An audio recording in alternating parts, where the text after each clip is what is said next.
Hi everyone, good evening.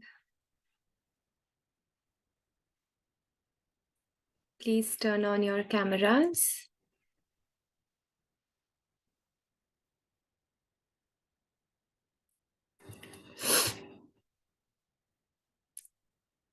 Let's switch on the video and do let me know if my audio and video is okay for all.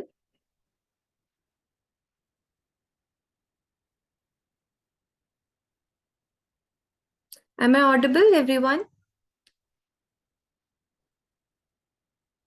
Bhargavi, Himali, Lakshmi, Kiran. Yeah. Okay. So let's please switch on the video. This is going to be an interactive session. So I would love to see your beautiful faces as well before we begin the session.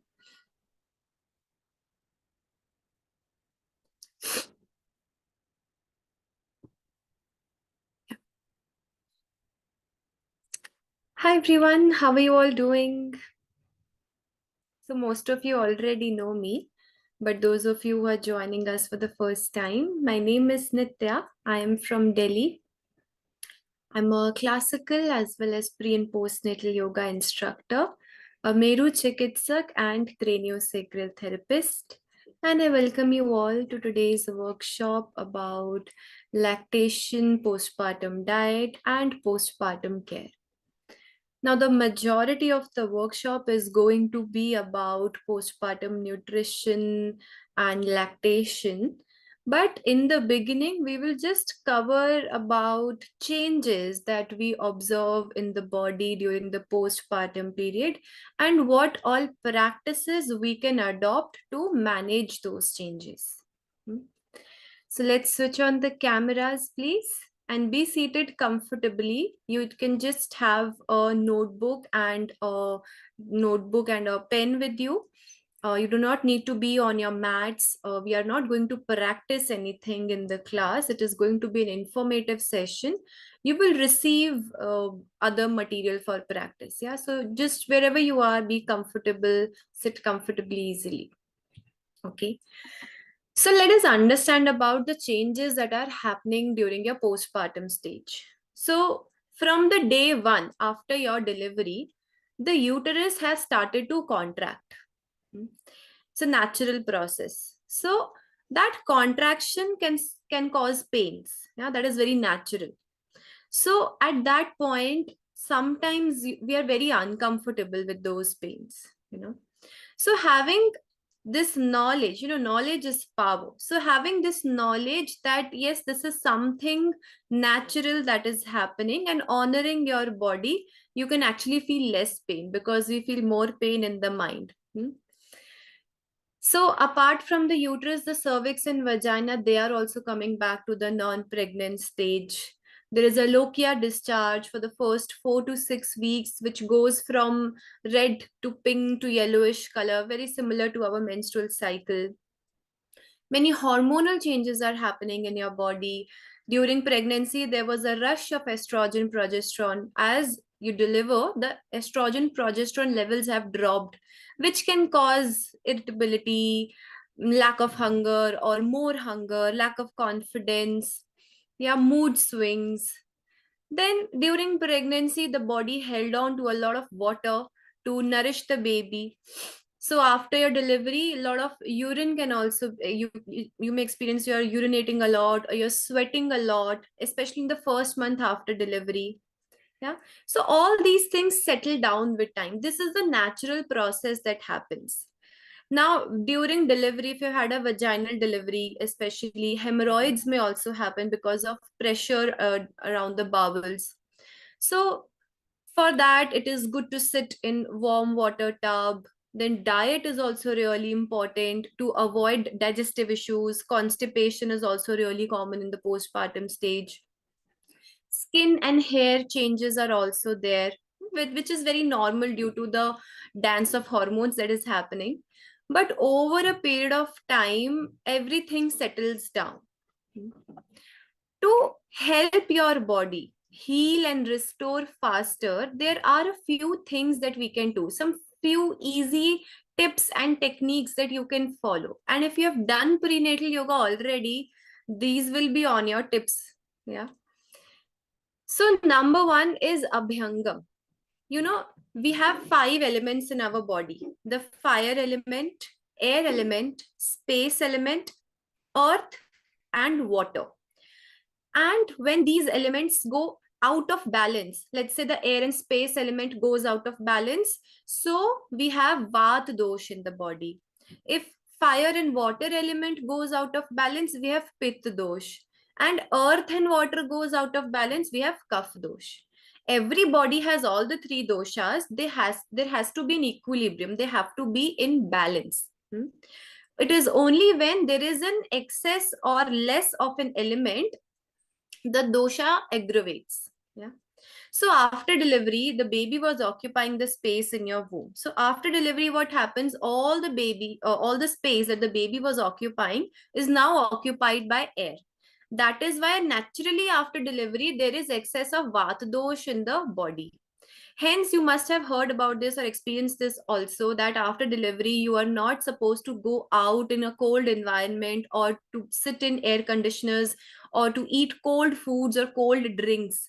And you're made to cover your head and body as well, because vata can exaggerate by cold things. The vata body does not like anything that is cold. So to manage this vata dosh, if we don't manage this vata dosh during the postpartum period, it can go in our joints and cause lifelong joint pains. Not if not lifelong, then for years you will have these pains and aches in the body. So to avoid this, it is important that for the first 40 days you take good rest and full body massages. In Ayurveda that is called Abhyangam. Yeah. So massaging the body at least 10 minutes before bathing, and then you can take a bath with some lukewarm water, will really, really help to pacify the Vata dosh. Especially massaging around the belly region, the back region, around the chest region is really important. What happens when you do this Abhyangam? It will release the tension from the body. It is really helpful for your bones and for your muscle strengthening, for improving the circulation in the body, helping with sleep. It will also detox the body, and it is going to prevent any kind of injury, muscle strain. Yeah. Of course, really good for the skin. So you can do Abhyangam before taking a bath, and Pad Abhyangam, that is foot massage before going to bed. This will promote good sleep and relaxation for the body. Right? Apart from Abhyangam, your pranayama practices really helps. So we have created a 6-week postpartum care program in which you will receive 6 videos, one video to be practiced over a week, where I have taught you about some breathing exercises, some asanas, sukshma vayama, mudras, as well as restorative asanas, which you can practice even from the first week after your delivery. Okay. And even though a few weeks have been passed after your delivery, you can still start with that. Okay. It is not that week 1 video is only going to be the week 1 after your delivery. It can be week 1 whenever you start to practice. It will help in restoration of the body. It will help you to connect with your core and to start with your postpartum fitness regimen. Okay. Now, apart from your Sukshma Vayama and your Pranayama practice and Abhyangam practice, it is really important that you start with a little bit of walking after the first 40 days of your delivery. This will also help in healing the body. Okay. Meditation is also another important factor that has to be taken in consideration. Okay. You have to meditate. Even though you have meditated in your prenatal stage, it just phases off after delivery. The baby is here, so many things are going around, you might not find some time, but it is really, really important to have that mental strength to be able to cope up with the changes around you. So as I told you, there is a drop in estrogen and progesterone. So if you are meditating, it will help to kill the stress hormones like cortisol, and it will release happy hormones like dopamine, serotonin, GABA, which will actually help you in dealing with postpartum depression, postpartum blues, irritability, mood swings, and all. Right? Another common issue during postpartum is diastasis recti. Hmm. So, diastasis recti, little bit of diastasis recti, everybody will have after their delivery because of the intra-abdominal pressure that the baby is creating. Right? See, from our ribs till our pelvic bone, there is no bone in between. It's the abdominis rectus muscles that is holding your core together. Right? So, we should not jump onto any hard cardio or gymming or anything like that as a beginner after the postpartum stage. You have to take baby steps. So there has been a lot of intra-abdominal pressure. Now is the time that you have to relax the abdomen. You don't have to give more pressure to exaggerate the DR. So you don't have to start with crunches, you don't have to start with hard cardio or gymming, jumping, nothing you should do as such. First, you have to give some time to your body to heal and to restore, and start with subtle exercises, breathing exercises, meditation, mudra, pranayam. Yeah, so these are really important. Then again, rest, very, very important for the first 40 days. Do not focus on any kind of hard workouts or weight loss. Nothing to be done at that time. Simple breathing exercises and whatever videos that we're going to provide is more than enough to start, right? This is the time to bond with the baby. So meditation is a must. It will give you the mental strength to accept the changes around you. So never skip your meditation practice or yoga nidra practice. Some studies have shown that women who practice meditation during and after their delivery also had less chances of postpartum depression, right? So make sure that you are including these practices. Apart from this, back pain is another common issue.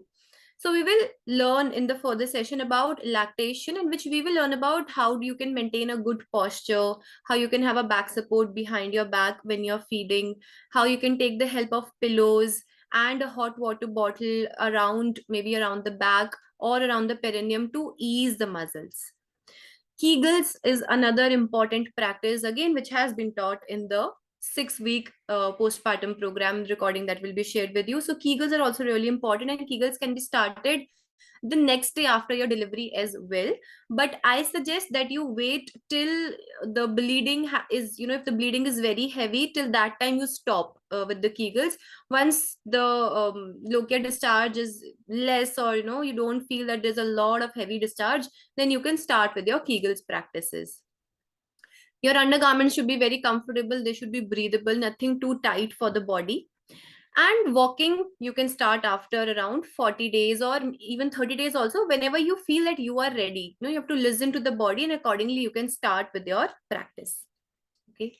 Now, apart from these aspects of movement, rest, meditation, strengthening, food, the diet, the nutrition also plays a very, very important role. Ayurveda has said that food is medicine for the body. So now we will understand the science of food and nutrition. So I would like to invite Miss Shilpa Chawla. She is a master's in food and nutrition, lactation postpartum expert, child nutrition, infertility, diabetic educator, and the list goes on and on. So she will be here to explain you in depth about everything you need to know about your postpartum diet, the weight loss, lactation, and of course, if you have any questions in between, you can drop it in the chat box. Okay, so keep your notebooks and your pens ready to make some notes, and also you can keep your questions ready. Yeah, let me just spotlight her. Yes, over to you.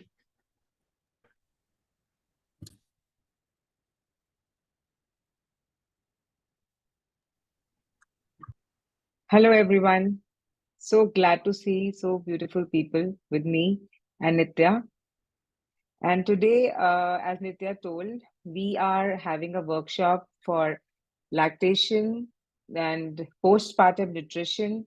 And then later on, we'll be covering up the most important topic, which is postpartum blues or postpartum depression.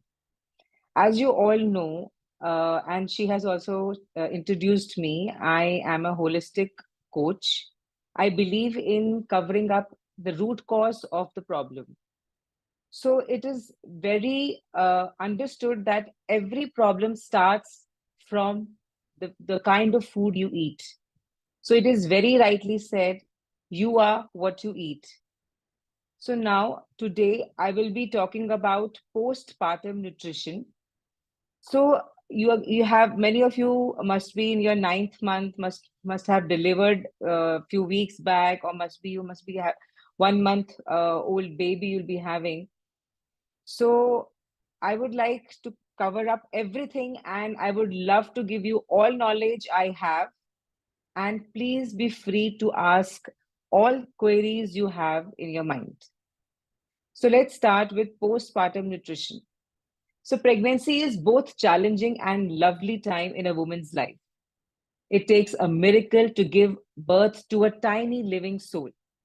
Postpartum nutrition plays an important role in optimizing recovery from pregnancy and childbirth, as well as helping it decrease the risk of maternal mental health disorders.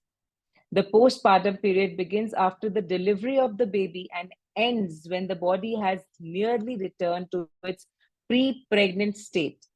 This period often lasts 6 to 8 weeks, and it can go up to 1 to 2 years depending upon how good you are eating, how is your nutrition. The postpartum period involves moving through many changes, both emotionally and physically. The postpartum period also involves learning how to function as a family unit. Because since your family has increased, it should be a group work, it should be a group action. Because when each and every family member is ready to participate in upbringing the child, this period will be very beautiful for you. You need to take good care of yourself to rebuild strength, because this period needs a lot of mental and physical strength. You also need plenty of rest, good nutrition, and help during the first few weeks. Every new parent soon learn that babies have different time clocks than adults. A typical newborn wakes up every 3 hours and needs to love changed and comforted. Here are ideas to help you get more rest. In the first few weeks, mothers need to let someone else take care of all the responsibility other than just feeding the baby. Because feeding baby is a task in all. Sleep when the baby sleeps. Uh, just a second, please.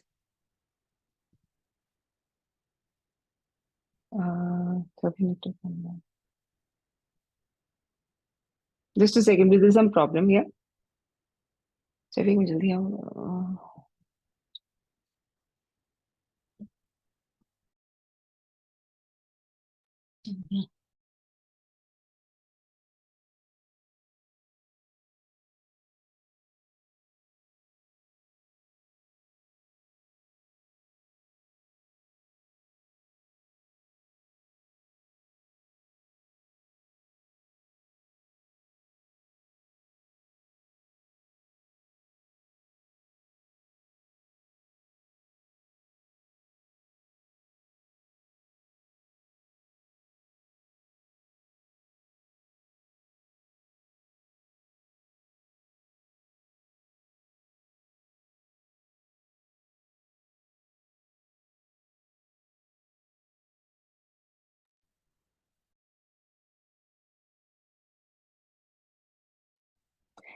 Now, sorry for the interruption. There was some signal problem. So I was talking about sleep when the baby sleeps. This may be only few minutes or rest several times in a day, but these minutes add up because you will get few minutes of rest and you will feel good and fresh. Get outside for a few minutes each day. You can start walking and doing postpartum exercises as advised by a yoga practitioner. The importance of postpartum nutrition. See, nutrition is so important that I believe in my 17 to 18 years of experience. most of the problems occur when you eat wrong. So in this phase, when this phase is so critical for you that you need to take care too much of your nutrition. So it's critical to take care of the body during the postpartum period, both for personal health and if you're nursing.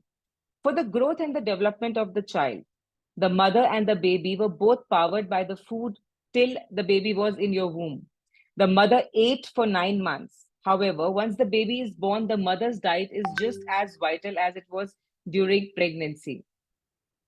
It aids the recovery of the body and provides the energy that is required to take care for the child. Now, I would like to give you a basic guideline that you should follow it religiously to have a good phase during the postpartum. So these are basic guidelines for your postpartum diet. Number one, it's 200 to 300 ml of milk should be added in your diet in daily routine. Low fat or high fat depends upon your current weight. If you are overweight, or if you're little, more than your BMI, excessively like 23 or 24 or 26 is your BMI, you should go for low fat milk. Secondly, add almonds, walnuts, pumpkin seeds, sunflower seeds, dates, figs for extra vitamin E. This will help in boosting internal lubrication of bones and joints. As you know, you have to sit for a long time. You have to be cross-legged. You have to be like sitting for feeding baby. You need a lot of energy and a lot of lubrication for your joints. For that, you need to add vitamin E sources in your diet. So thirdly, vegetable of God family like tori, tinda, ghia, pumpkin, they helps in controlling hormonal disturbances. So, as you know, after delivery, the oxytocin and prolactin hormone has to go up, and the estrogen and progesterone hormones goes down. So there are a lot of problem and dancing of the hormones happening. So to control that, we need to eat those foods that help in controlling the hormonal disturbances, and the God family really helps in doing that because it is diuretic also, and it is rich in antioxidants. Fourthly, you can add moringa or drumsticks to increase immunity, iron, protein content, and control insulin levels. Many of you amongst us, like you must have faced gestational diabetes problem in your third trimester, and it keeps on prolonging for in the postpartum period also. So I will suggest that if you take moringa, it has a quality of controlling insulin levels when you take it. And it is considered as a superfood as it helps in insulin resistance. It helps in increasing your immunity. And if you have a lot of blood loss during your during your delivery, it helps in covering up anemia. Fifthly, add lots of greens like spinach, methi, etc. to your diet. Also add beetroot. It is a vasodilator. It helps in increasing your stamina. It is rich in vitamin A, vitamin C, and iron. So you can add beetroot, as you can have beetroot chapati, you can have beetroot juice, you can add beetroot raita. So these things are really essential to add antioxidants to your diet. So try to incorporate all these things in your daily routine. So, as Nitya told you, your body is in a Vata Prakriti after your delivery. So, you need to cook all your vegetables properly so that you don't the Vata Prakriti does not aggravate, because it will give you a lot of bloating, gaseousness, and burping, pain in the stomach. So, try to cook all the veggies properly. Don't eat raw. Okay, and because of this Vata Prakriti, I would like you to add something sweet like Madhur Ras, like jaggery, honey, etc. in your diet, as sweet pacifies the Vata Prakriti. And after the delivery, it is recommended to get the body massage done, just because the Vata Prakriti is pacified when you do a lot of massages. For that, I will suggest you to have use bala oil or sesame oil for the massages on your body. And for the baby massage, I would like you to use the sheer bala oil. It is really good for the good joints and good bone development of the baby. I hope these little points you must have noted down. And now, because I will dive deep into the macronutrients and the micronutrients that are very essential in the postpartum period. Now, as macronutrients name suggests, macro means large, macro means big. So the things that are required in a lot of quantities. Uh, have you just a second, please.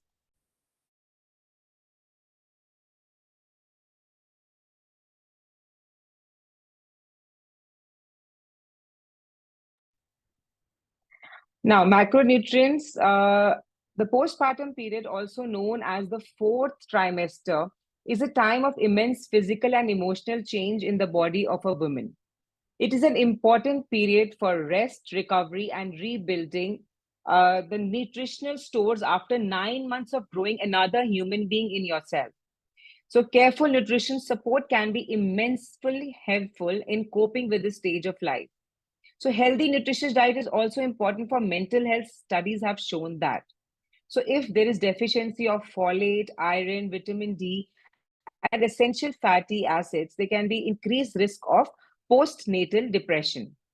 It is said that it is important to increase protein intake by 25 grams per day, carbohydrates by 45 grams per day, and eat 25% to 35% of their daily calories from fat. They should also be omega 3 rich in the diet to support brain development of the fetus. We are supposed to focus mainly on protein. Protein is needed for the formation and growth of new cells in both mother and baby. Now, I would like to share some sources of carbohydrates with you. See, you need lot of energy in this period because you have to take care of yourself, you have to take care of the baby, and also definitely the household chores, they don't stop. They have to be carried out simultaneously along with taking care of your health and your baby's health and everything. So, lot of energy is required. And sometimes some of my clients do this mistake, when they are living alone or they're in a nuclear family, they, because of the change in the shape of the body, they hear that doing a low carb diet will help in reducing that weight. So just forget about your weight and your body shape right now, because it is natural and it will take time your body to come back to your original shape. So you just concentrate right now on rebuilding your body again to cover up the rest of your life, because you have to take care of yourself. You have to create more hormones and you have to create your body, regenerate your body. So don't go for any fat diet so that you can lose the weight that you have gained through the pregnancy. After 6 months, it's really comfortable. We can lose weight easily. And also when you're lactating, it is said that you lose around 300 to 400 calories when you're feeding the baby. So just have what is given for the carbohydrates, because they are essentially for energy production. In addition, glucose is required for producing the lactose found in the breast milk. So breastfeeding mothers have slightly increased carbohydrate requirement during this time. However, it's still best to avoid highly sugary fruit such as pastries, cakes, white breads, and sweets, which provide only short term sugar spikes and lack other nutrients. Instead, you can add panjiri of atta or suji made of gur with limited amount of ghee. Because when you're going to eat little bit of sugar, that pacifies the vata, as I told you. But try to make it a natural sugar rather than taking the refined sugar. Now, choosing high quality complex carbohydrates such as brown rice, whole grains, and starchy vegetables like sweet potato will help to ensure that you're eating adequate fiber and will help to boost your intake of important micronutrients such as B vitamins. Now, vitamin B12 and all the B vitamins are very important for your muscular relaxation. Since your body will be in fatigue of sitting for a long time and feeding the baby, you will have muscle cramps and you will feel low, and you will automatically, because of the dance of the hormones, you feel already feel very sad and depressed. So vitamin B complex has the ability to improvise your mood. So fiber plays a very important role in absorption of the B complex. So here are some good sources of carbohydrate that you can add to your diet. That's sweet potato, brown rice, oats, pumpkin of any variety, fruits, anyone you like. But yes, if you are eating a sweet fruit like mango, if it is in the season, or chiku, or banana, or grapes, that will be just once in a day, because at the end, we need to lose all the weight that we have gained during the pregnancy. Dried fruits are really good. So we can use dates, kishmish, soaked, and all the nuts, etc. So they are the sources of minerals such as potassium, iron, phosphorus, and magnesium. Now we're talking about protein. Protein is a very important macronutrient. Eating quality protein is important for any kind of physical recovery period, and the postpartum period is no different. Protein important for tissue repair and collagen production, as well as for normal hormone balance. Incorporating a source of high quality protein in each main meal will ensure optimal recovery, because you are in a recovery period. After delivering a baby, you are in a recovery period, and you are rebuilding yourself, you are regenerating yourself, and protein is helping you in doing that. So your each meal should be rich in protein. If you are non-vegetarian, if you eat chicken or egg, then things are much easier. But for person who are like vegan or vegetarian, for them, you have to push little hard to reach to the protein, daily protein requirement. So try incorporating meats, lean meats, chicken, free range eggs, nuts, seeds, lentils, and other legumes. Now, proteins are needed basically for two major functions. That's hormone synthesis and the creation of new body cells. So protein is indispensable during pregnancy and during the postnatal period. Now, great sources of plant-based protein, especially for the people who are vegetarian or vegan. This is a source of plant-based protein you should incorporate in your diet. That's dark leafy vegetables. You can use grains such as quinoa, amaranth, wild rice, millet, couscous, oats, buckwheat, cornmeal, seeds such as chia seeds, flax seeds, hemp seeds, sesame seeds, pumpkin seeds, sunflower seeds. So beans, peanuts, soy products such as tofu and tempeh, they are also great source for plant-based proteins. You can also add plant-based protein powder. That can be pea protein, that can be brown rice protein. You can use it as a mid-morning meal, or you can use it as your breakfast or as an evening snack for the person who are vegetarians. Now let's talk about fat. Fat is very essential, and in fat, especially, I recommend omega 3, because omega 3, if you are taking it during your pregnancy, you will not have the postpartum depression period. You will not face it, you will not face the postpartum blues. Omega 3 really helps in building the hormones that really help in protecting you from postpartum blues. So, healthy unsaturated fats are important for ensuring that the body can absorb fat soluble vitamins such as vitamin A, vitamin D, and can help to reduce inflammation in the body. Omega 3 fatty acids are particularly important to pay attention to in the postpartum period. Following childbirth, previously elevated estrogen levels drop significantly. You all know that after the childbirth, the estrogen levels goes down, and then what happens? You feel depressed, you feel low. So that plays a main role in postnatal depression. So now omega-3 fatty acids have been shown to help improve estrogen levels postnatally, and should be an important consideration for helping to support your body during postpartum recovery. Now, we are discussing about the food sources of omega-3 fatty acids. So they are fish such as salmon, tuna, sardine, flax seeds, walnuts, and chia seeds. Other unsaturated fats can be almonds, cashew, avocado, olives, and extra virgin oil. Now, I would like to share some beauty of extra virgin olive oil, that if you feel bloated and if you are farting and if you are burping a lot, so if you take 5 ml of extra virgin olive oil in warm water in the morning, you will see significant change in your Vata Prakriti. So try using it if you are facing this problem after the delivery. Now, it is said that some of the great sources of healthy fats are nuts, seeds, as I told you. Vegetable oil, cold pressed and unheated oils are always recommended because they are very comfortable for your Vata Prakriti. And avocados are also good, and consuming yogurts also help in that. Now, as I told you, fiber is very essential for the absorption of vitamin B complex or all the B vitamins.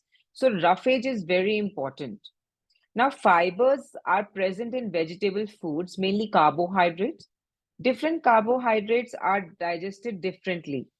Slow digesting carbs have impact on the blood sugar levels and are classified as low glycemic carbohydrates. Carbohydrates that are digested quickly cause a more rapid spike in blood sugar level, thus called high glycemic carbohydrates. Now, you must have heard about a term called high glycemic and low glycemic. So there are certain type of foods when you eat, there's a sugar spike in your body suddenly. Like if you take a mithai, if you take a piece of meetha, like a laddu, there will be a sudden spike of sugar. That's a high glycemic index food. But there are foods which have low glycemic index. In that, what happens is when you eat the glycemic index or the insulin increases gradually, slowly. So the complex foods, the complex carbohydrate, maybe if you talk about sweet potato also, it has low GI because it has lot of fiber, and the insulin level does not spikes immediately when we put it into our mouth.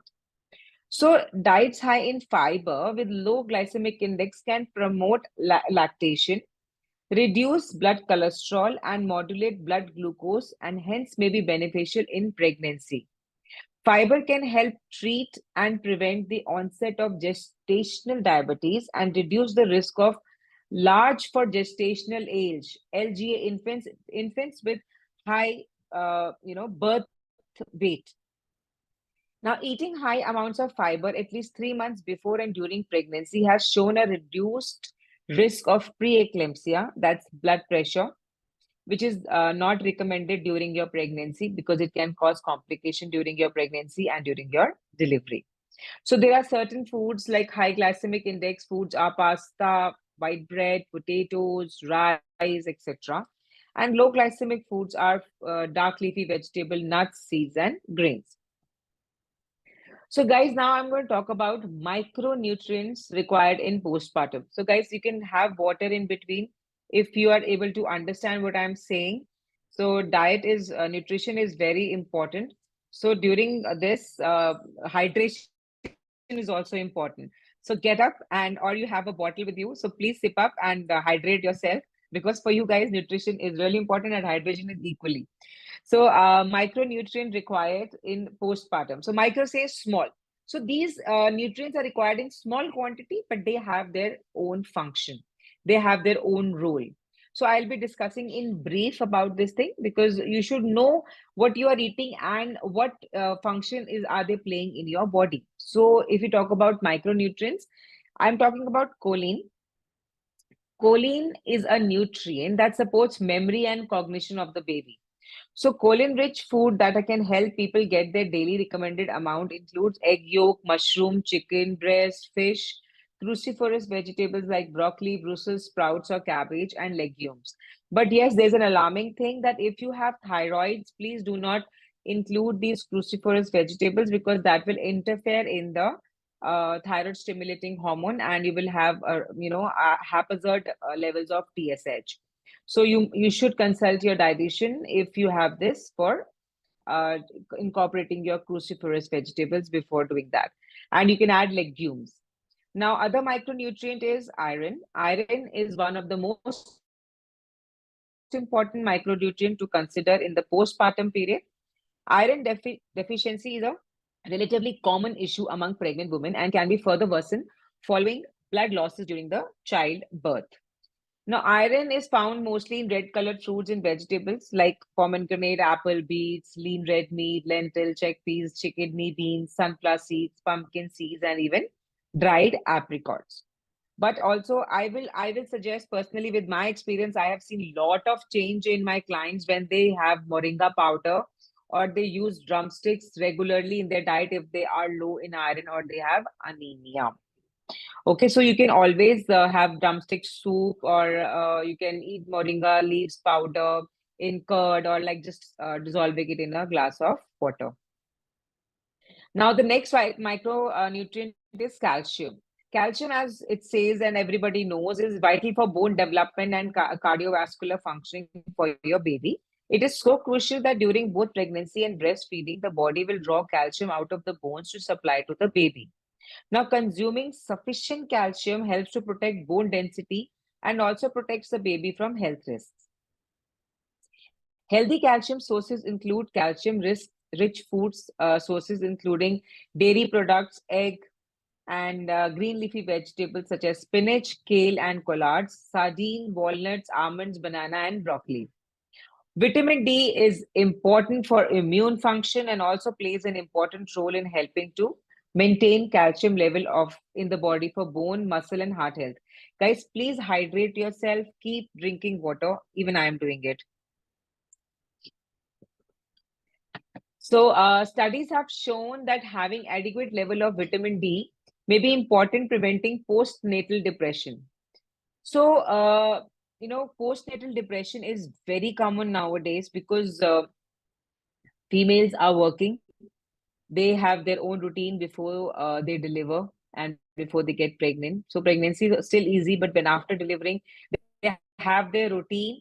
Now you need to support yourself with nutrition as much as you can so that you don't face this postpartum blues period, postpartum depression period. So vitamin D is one of the micronutrient which really help you in preventing you from getting into this postpartum depression. So the basic sources are salmon, sardine, tuna, eggs, and exposure to sun. That's the free source. You don't need anything. Just have to get out for 15 minutes to 30 minutes outside in the sun, and you get vitamin D, which is really helpful in many things. Now, iodine is very important. Iodine is a crucial nutrient for infant brain development and thyroid function.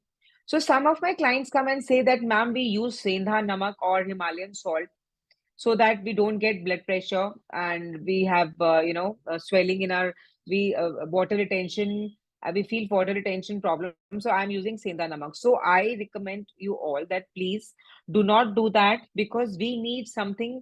If we are fortifying something with something like we are fortifying salt with iodine, that means it is required by our body and there is some kind of deficiency in the resources from where we are getting. And iodine is very essential for the thyroid functioning. So it can be available through iodized salt only, or eggs, meat, and seafood. So please do not replace iodine salt to Sendha namak or Himalayan salt. But if you are really into it, you can at least for 2 meals use iodized salt, and for 1 meal you can use your Sendha namak. Now, zinc. Zinc is a micronutrient which is it's a trace mineral, but it has lot of functions in having a healthy immune system. So pregnant and lactating people are at increased risk for zinc deficiency. Signs include physical symptoms such as hair loss, slow healing of wounds, as well as postpartum depression and other behavioral disturbances.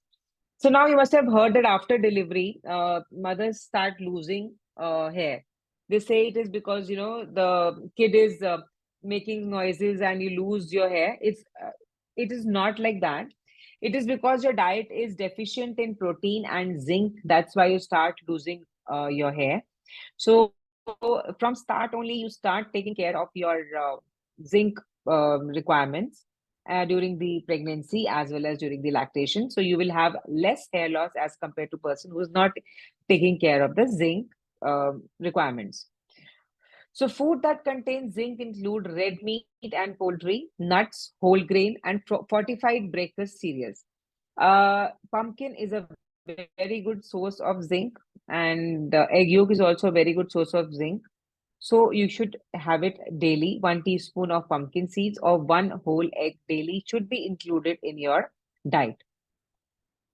So I would like to give a gist of the whole thing I have told. Eat a balanced diet high in nutrient-dense food with the focus of plenty of whole foods. Lots of fresh and seasonal fruits and vegetables in different colors. Choose high quality protein sources such as fish, legumes, lean, organic meats, and eggs. Choose healthy complex carbohydrates such as sweet potato, whole grain carbohydrates such as brown rice, oats, and whole grain bread. Add well cooked and easy to digest food in your diet. Drink plenty of water. Be hydrated and start adding supplementation. Very important. But if you have also if you have multiple pregnancy, like or you're vegan or vegetarian, you should add omega-3, calcium, vitamin D, magnesium, and zinc in your diet. So with this, we complete with the macro and micronutrients. I hope I am able to make you understand things which I have told you. And if you have any query, you can please send on the chat box. Yes, there are a few questions. So they've asked if they can consume moringa powder during pregnancy as well. Yes, you can. 1 teaspoon in a glass of water. Okay.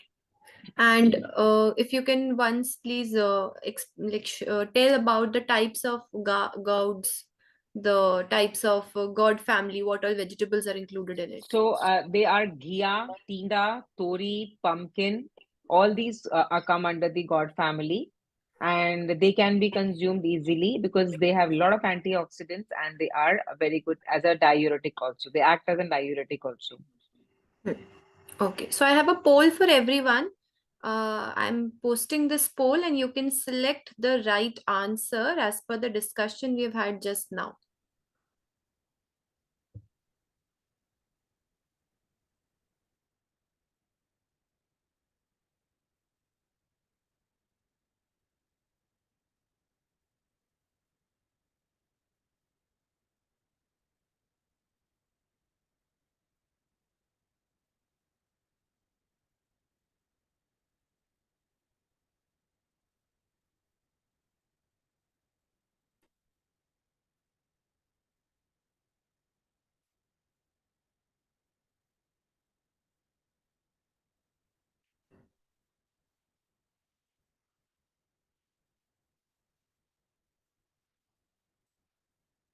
All right. So I guess most of the votes are for vitamin D. Okay. Is that right, Shilpaji? Vitamin D? Vitamin D is essential. Yes, definitely it is essential. But I will suggest you should have omega-3 because omega-3 has the major role in avoiding the postpartum depression. So the day you start your pregnancy, I think you should start with omega-3 supplements. They will not let you into the postpartum depression, definitely. Vitamin Okay. D is essential, but omega-3 is most important. Will sweet potato increase VAT? Sweet potato will not increase vata. It is cooked and it is a low glycemic index food. It will not increase vata. Plus, it's sweet in nature. So, Yeah, it is sweet in nature. legumes like rajma or chickpeas and vegetables like cabbage, does it Hmm. create gas in babies? See, it should be cooked properly and eaten in small quantities with small portions because we have to introduce everything to the baby during feeding period. So everything should be eaten, but in small quantities, introduced in small quantities. Cabbage should be boiled properly and cooked properly before eating. Again, as I told, cruciferous vegetables should be taken care if you're a thyroid patient.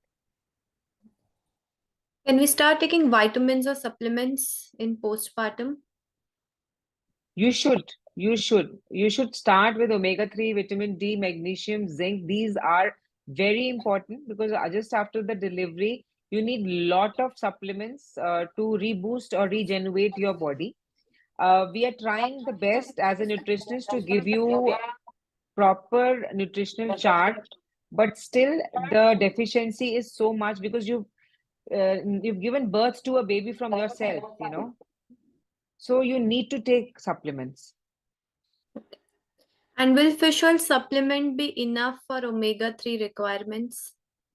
Yes, it is enough, but try not. It should be mercury free. Check the labels that it is mercury free and then only take it.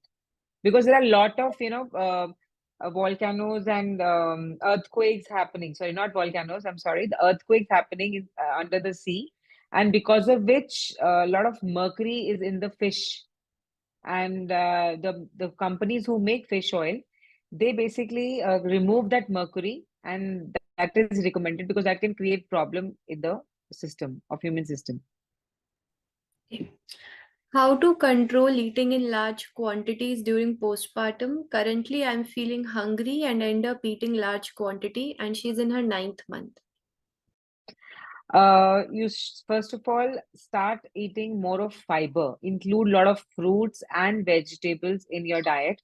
Definitely your diet must be rich in only carbs and protein, which is good, but fiber should be included. Include a lot of vegetables, fruits, drink a lot of water, take coconut water, take fresh lime, drink a lot of hydrated drinks, lassi, chach. These things will fill up your stomach, and then you will feel satiated. Okay. There's a question: would avoiding cold food items during summer after delivery aggravate heat in the body? Avoiding cold food Hmm. will it aggravate heat body? No, I don't think so. No, like in the beginning, we discussed, right, that if you delivered, so Vat Prakriti should avoid cold, as in fridge cold food, they should be avoiding. Okay. Okay.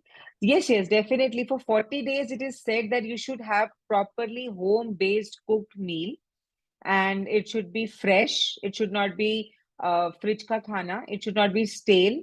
You should cook in small quantities, should be fresh, and then you can have it. Yes. For 40 days, you're supposed to eat freshly cooked food. And there's a question for milk supply food, so I think we'll cover it further in lactation part, right? Yeah, Okay, so I guess these were the questions. We can move ahead. great. Mm. So, guys, now we are covering lactation. Again, it's a very important phase in your life. You'll be becoming a mother dairy. So you can feed the baby. Now, lactation is very important. Lactation is the process of milk secretion from the mammary gland of mother soon after childbirth. The milk thus produced provides nutrition and immunity to the cutie young one. Where does human milk come from? Now, I'll be sharing the anatomy or the diagram of the breast so that you know when you're feeding what is happening inside you, and you're very much clear about things. What are you doing? What are the parts that are involved in producing milk and secretion and ejection of the milk? So now, human milk comes from the mammary glands inside the breast. These glands have several parts that work together to produce and secrete milk. So you are seeing a diagram in front of you. So there's an alveoli. These you just imagine broccoli. Now the flower of the broccoli is the portion that is to your body, and the stem is the nipple. So just imagine the broccoli and then understand what I'm trying to explain through the diagram. Now the alveoli, these tiny grape-like sacs produce and store milk. A cluster of alveoli is called the lobules, and each lobule connects to the lobe. So the alveoli are the florets of the broccoli. Now the milk ducts are the small the stems that are connected to the main stem.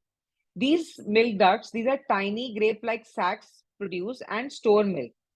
A cluster of alveoli is called lobules, and each lobule connects to a lobe. Now, Arola, the dark area surrounding your nipple, which has a sensitive nerve ending that lets your body know when to release milk. To release milk, the entire areola needs stimulation. Now, I would like to share something that's, God's grace. This areola has small, you must be feeling right now, those who are pregnant and ninth month or who have delivered, you have small pimple-like things or small dots near the black area of your nipple. So these are sebaceous glands. These glands, they produce oil and does not let the baby's mouth dry while the baby is sucking to get the milk from the nipple. So that's the God's beauty of making everything perfect. Now, what is nipple? Your nipple contains several tiny pores, up to 20, that secretes milk. Nerves on your nipple responds to suckling either by a baby, your hand, or by breast pump. This stimulation tells your brain to release milk from the alveoli through the milk duct and out of your nipple. It helps to think of the lactation system as a large tree, as I told you, the broccoli, a flower broccoli. Your nipple is the trunk of the tree, and the milk are the branches. The leaves are the alveoli. Now I will show you a video that will make clear what's happening when you are feeding. This video will make you understand what I've told you about alveoli, the nipple, the areola, and what happens inside you when you are feeding. How is the pituitary gland giving signal to your brain? When And your baby suckles, it stimulates nerve see, endings in the nipple that tell your pituitary gland to release two hormones, prolactin and oxytocin.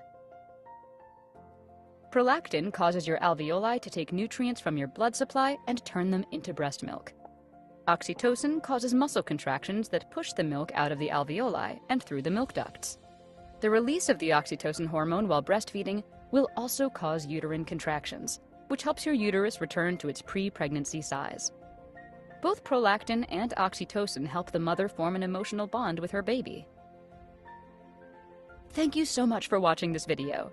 Please watch my other videos if you would like to know what to expect during a vaginal delivery or C-section. so you all saw this video. This video has a very hidden message that a child and the mother should have an extremely good emotional bond for excellent breastfeeding. You are a new mom. It's everything is new for you. Handling a baby, and then suddenly there is a lot of pressure of feeding the baby also. So you might feel irritated. It's obvious, it's natural. But again, you have to have that motherly feeling. You have to again and again practice to help the baby to suck the nipple because it is really tough for the baby also. It is a new thing for the baby too. So the emotional bond between the mother and the baby is very important to get the extremely excellent breast milk. Now, I would like to share with you the role of hormones during the lactation and the stage of milk secretion.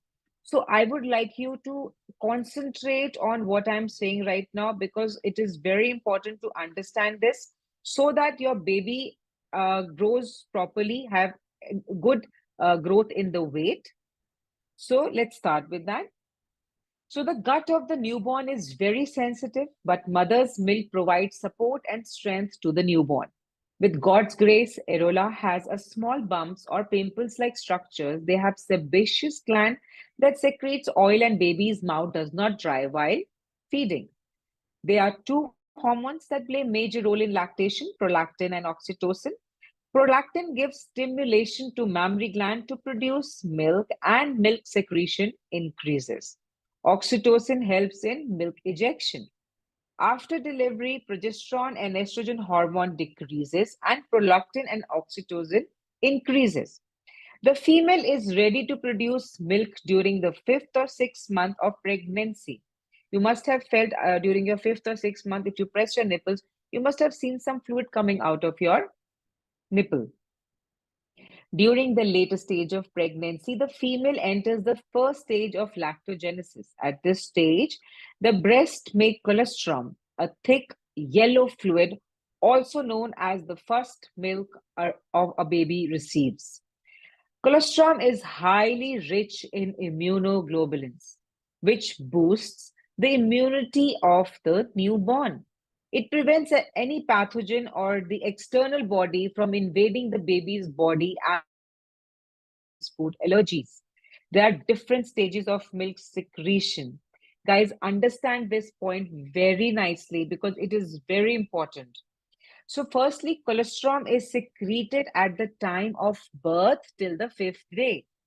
So, God forbid, if you're not able to feed your baby on the first day due to some medical emergency, God is so great that this important colostrum, which is full of immunoglobulins and it is very essential for the immunity of the baby throughout the life, is available till the fifth day.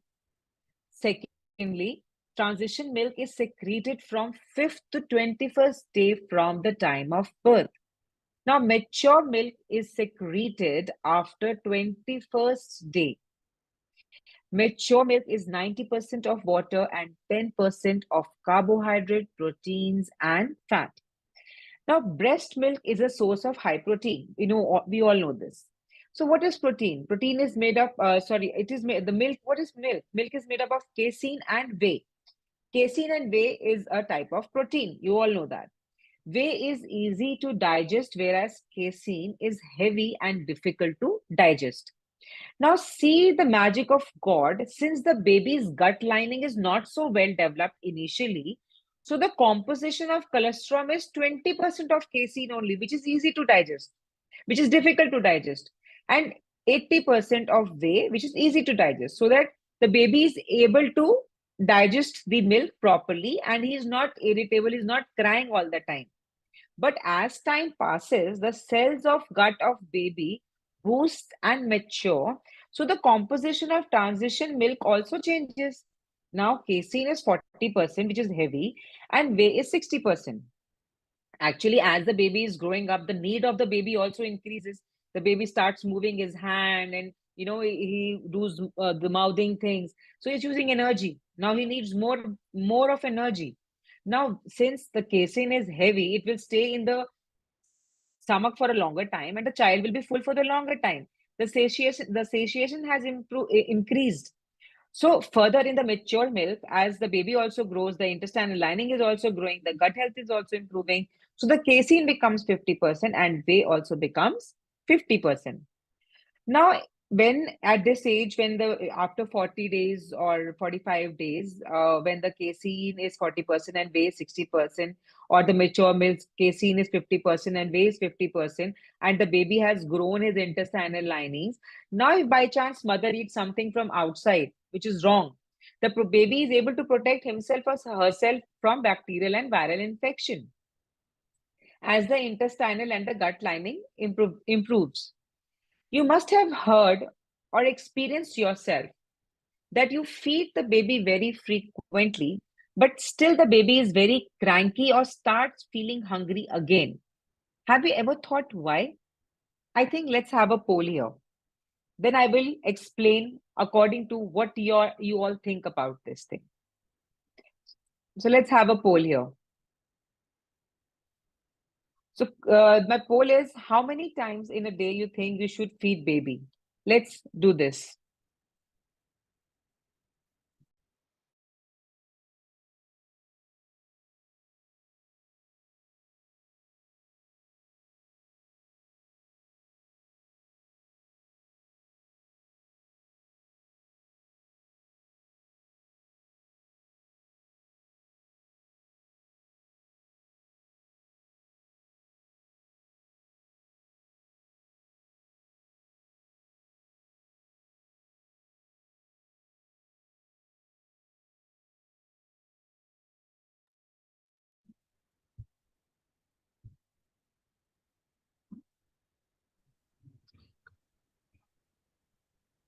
The most is 9 times, and whenever baby cries. And whenever baby cries. So let me explain you this well. You know what? Let me explain you this. Mature milk will be divided into two parts. I told you, mature milk is like whey protein and casein protein. So it's good when your baby cries. You should not let the baby cry, first of all. You should set a routine, like after every 3 hours, you should feed the baby. I'll be going on to this later on, but it should be around 8 to 9 times in a day. So let me explain you the basic reason behind this. Mature milk is divided into two parts. So it's the fore milk and the hin milk. So for 5 to 10 minutes, fore milk is released, which is more of water and some protein, vitamins, and minerals.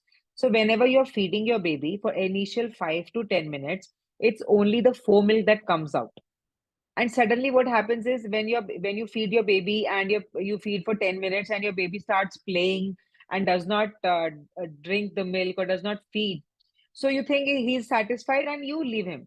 And then after every with a half an hour, the baby again starts crying and again you feed. It's only because the baby is not satisfied because of the fore milk that he has fed on, because that is more of water and less of protein, minerals, and vitamins. So after only the 10 minutes have passed by, the hind milk comes, which it has a high amount of fat, and that satiates the baby. So it is essential, it is minimum that you should feed the baby for at least 30 minutes, and best is to feed till 45 minutes. Only with the help of hind milk, the weight of the baby increases. So it is said that the baby should increase his weight by 25 grams every day. So if you are only feeding for 15 minutes or 10 minutes, then you will see that your baby is not increasing in weight and is cranky and is feeling very low. He must not be active also. So it is recommended that you continuously feed for at least 30 to 45 minutes at a stretch. Now, prolactin, I told you, is the hormone that is responsible for the release of the milk. Now, prolactin remains high for 45 minutes. So it is recommended to breastfeed at least from half an hour to 45 minutes at a stretch. And the wonderful thing is prolactin increases in the body after every 3 hours. So it's amazing that after every 3 hours, when your prolactin is high, that means your milk secretion is on the upmost. You should feed the baby after every 3 hours, and you should not wait for the baby to cry. You should feed the baby after every 3 hours. So the mother dairy after 3 hours is again ready to feed the baby. Now here I will like to give you one suggestion. If, for instance, for any case you want to buy Formula One box for the top feed of the baby, you need to read the composition given in the ingredients. Now, the composition, it should say whey should be around 80% and rest should be casein, 40 to 20%.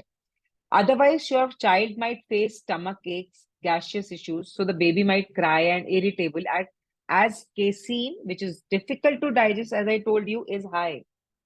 It takes time to digest it. But if casein is too low, the baby will not be satisfied. And then also the baby will cry and he will be hungry all the time. So now I'll be dealing with the importance of breast milk. Breastfeeding has health benefits for both babies and mothers. Breast milk provides a baby with ideal nutrition and supports growth and development. Breastfeeding can also help protect baby and mom against certain illness and diseases. A pregnant woman's body make antibodies when it is exposed to pathogen as a part of the body's defense mechanism. These antibodies get transferred from the mother to her baby through breast milk. Now, breast milk is the best source of food for baby. Breast milk contains the right amount of nutrient and other essential elements for babies at early stage. It is considered the best source of food for babies. Breast milk is known to provide protection against infections and minimize the risk of certain health problems later in life, such as diabetes, obesity, and asthma. According to a study conducted in 16 countries by the WHO, by up 25%, breastfeeding can reduce the chances of child becoming obese by up to 25%. Breast milk contains all elements necessary for your baby's body to grow, develop, mature, and survive. Now, earlier also I talked about colostrum. So colostrum is very important. It's an amazing yellow sticky milk that comes for first to fifth day, and it is very essential for the immunity, increasing immunity of the baby. So the milk produced in the first few days after the birth of your baby is called colostrum, lasting for about 5 to 7 days. Colostrum is a thick, sticky, usually with a pale yellow color. The high antibody content in colostrum makes it vital for the baby's health and acts as a first vaccine of sorts. So imagine, it is so important, it is so healthy that the name is given as first vaccine of sorts. So please do not avoid giving colostrum to your baby. It will help him till the last breath of his life. Though very concentrated, this milk easily gets digested and produced in small quantities, just enough to satiate the requirement of your newborn. Let's have a poll here. So I think I am making myself very much clear. And the answer should be 100% yes. That's what I expected. That's amazing. That means you guys are really listening to me, and I'm so grateful. Thank you for listening so concentrately. Amazing, amazing, amazing, amazing. So, guys, colostrum is really important because I want your sweet little babies to be healthy throughout their life. God bless them. And great. I'm really happy that you guys are listening. Great, great, great. So please do not avoid the colostrum. Give that first 5 days milk. Very important. So now, I will not stop praising colostrum here. I'll keep praising it because I know I want you to learn it by heart. It should be in your system that I will feed my baby with colostrum. The other feature of colostrum are its high content of protein, mineral, salt, vitamin A, antibodies, and very little fat and sugar. It acts as a laxative, promoting the easy passage of meconium, the baby's first stool. It prevents neonatal jaundice by encouraging the expulsion of bilirubin from the gut. So if meconium has been mentioned here, I want to clear meconium is the first baby's first stool. It's almost green in color. So it is basically whatever the baby ingests during the pregnancy in the placenta, and it comes out when within the 24 hours to 48 hours. Generally, it is 24 hours. It can exceed to 48 hours if the baby should excrete the meconium out. So it is green in color. No need to get worried about it. It is just the waste product that the baby ingests in the placenta. So healthy baby gain nearly 25 grams with the breast milk, and mother loses to 300 to 400 calories whenever you feed the baby. So feeding is so important. You can automatically lose weight by feeding the baby. So keep feeding. Now, one thing which breast milk lacks is vitamin D. Now, vitamin D is can as when your baby is born. So the weakest body organ is liver. It grows by time. So breast milk lacks only vitamin D, but as the liver grows, it becomes better. So the baby should be exposed to sunlight for the first few months. That's why everybody we have the practice of keeping the baby in the sunlight, and we make him like a kala bhalu, but it actually helps in absorbing the vitamin D. And so it is a good practice. Keep doing it. Now, the feeding routine during lactation. Breastfeeding schedule. Let's talk about breastfeeding schedule. New mothers are really stressed as they don't understand how many times in a day she should feed. For the first few days, the breast milk is mostly colostrum, and babies need to be fed more frequently as we want more and more of immunoglobulins to get in the babies through colostrum so that they have the great immunity for future life. Breastfeeding care instructions. Breast milk is the perfect food for a baby. Breastfeeding provides many nutritional and healthy benefits. The American Academy of Pediatrics endorses breastfeeding exclusively for first 6 months. The Academy also supports continued breastfeeding along with complementary food for the first year and beyond as long as mutually desired by mother and child. Although breastfeeding is natural, it is a learned skill for both mother and baby. Be prepared to practice and have patience. After first 2-3 weeks, mothers will find the breastfeeding will become more easier. Feeding patterns. During the first several weeks, it will seem as if the baby is feeding all the time. Breast milk is quickly digested in baby's stomach. Therefore, the baby needs to breastfeed at least 8 to 12 times every 24 hours. During the first few weeks, frequent feeding are needed for the baby to gain weight and stimulate your body to produce plenty of milk. Feed your baby at the first sign of hunger. Do not wait until the baby cries. Is often a late sign of hunger. It can make latching on harder. Now, sleepy baby. If you have a very lazy and a drowsy baby, how to deal with that? Newborns can be drowsy. If a baby falls asleep after only a few minutes of active feeding, he or she may not be getting enough breast milk.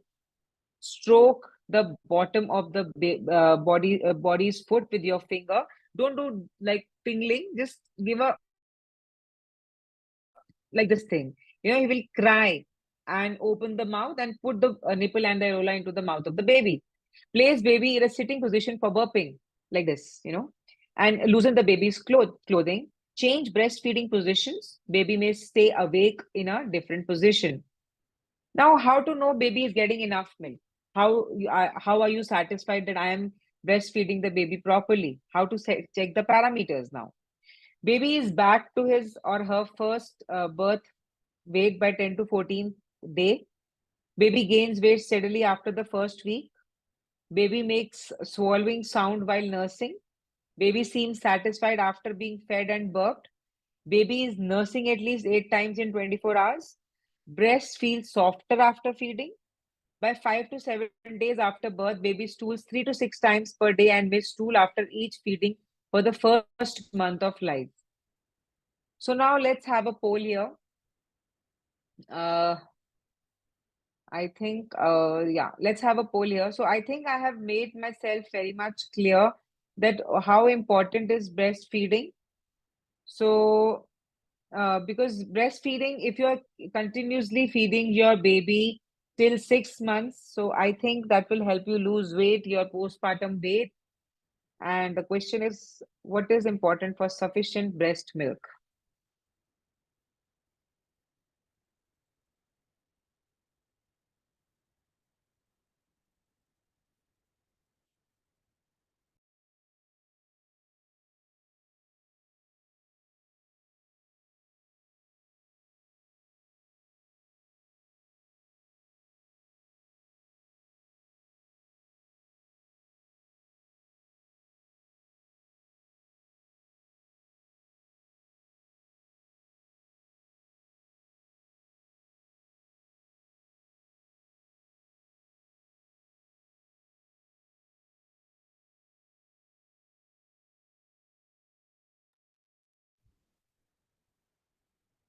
So most of the participants have answered all of the above. So that's absolutely correct. It's repetitive sucking of the baby enhances the breast milk. Appropriate nutrition of mother definitely enhances breast milk. Emotional bond with mother and baby, which personally I feel is very, very, very important because the pituitary gland initiates the prolactin to increase the blood supply. So, guys, great. I am able to make you explain. I'm really happy. I'm so happy that I'm a good teacher. Okay, now. Okay, can So we take a let's, few questions here? yeah, sure.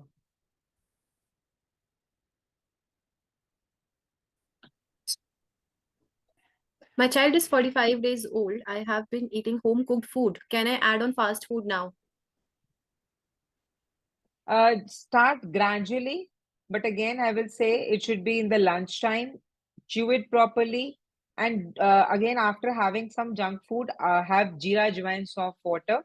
It will help in your digestion. Foods to avoid and to add during lactation. I think we'll be covering this next. Okay. Which formula milk is best recommended? So I told you, see, every company makes good. I'm not going to endorse any company, but you just, I make you learn about the reading of ingredients while you are buying any formula. So the casein and the whey formulation should be very good. The 20 to 40% should be casein and remaining should be the whey because that is important. And casein is heavy, so it will make the baby satiated for a longer time. How to avoid problems due to mild blocking in the breasts. So we'll be covering that. Okay. And care of breast will also be covering ahead. Yeah. What is recommended time for breastfeeding? Is 1 year enough? Yeah, it is more than enough. 6 months to 1 year is amazing. It's we should do this much. At least 6 months is recommended. At Hmm. least 6 months is recommended, and 1 year is good. What to do if baby sleeps within 10 to 15 minutes during the feeding? So I've told you, you just start, hitting the baby on the foot like this, like this. So he will wake up, he will start crying, and again, because doing breastfeeding for 10 to 15 minutes will not help your baby grow properly. At least 30 minutes of feeding is required because till the hind milk goes inside the baby's body, you won't grow the weights. Is there any process of burping? Yeah, you should keep the baby like this and rub it on the back properly. It's a patient's job, but yes, you have to do it. You can make it sit like this and then rub the back of the baby, or you can keep it like this and you can rub the back of the baby. My baby is 20 days old. He cries a lot even after taking formula in sufficient amount. He craves for more and cries for more. Sorry, I just didn't get the question. Can you repeat, please? Baby is 20 days old. He Hmm. cries a lot even after taking formula in sufficient amounts and he craves for more. So I think you should check the ingredient. The formula has more of casein. It is creating gastric problem to the baby. That's why he's crying. Otherwise, there is no reason I find for the baby to cry. He's not able to digest that formula. Change the brand or change the company of the Formula One milk. Foods to avoid abdominal pain in baby. So definitely after 6 months, So after 6 months, initially you start with dal, the rice, mash it, and food to avoid will be, yeah, hard foods, not of rajmas, legumes. Give moong dhuli dal, give arhar dal, put little hing in it, little bit hing in it. So, and you also, the mother also drinks jeera jwain soft water, so that through breast milk, the baby gets that, anti-acid things in the body, and the baby does not get feeling of gaseousness and bloating. I'm giving express breast milk to my baby. Any particular thing to keep in mind for the same? Most of the feeds during the day is expressed breast milk BM and during the night is FM. Nothing particular, but just take care the baby. Your baby is growing in weight. Baby is healthy. If he's like gradually gaining weight, he's active, then it's fine. In case of feeding extra milk, he pukes it. What can we do? So give smaller portions, please. If the baby is puking, if it is curdled milk, then it's okay. But if he is throwing out milk as it is, give smaller portions. Like after 30 minutes, just leave it and make the baby burp properly.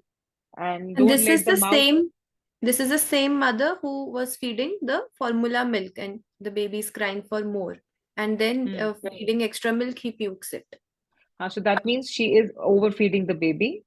So Hmm. don't overfeed the baby because that will lead to obesity later on.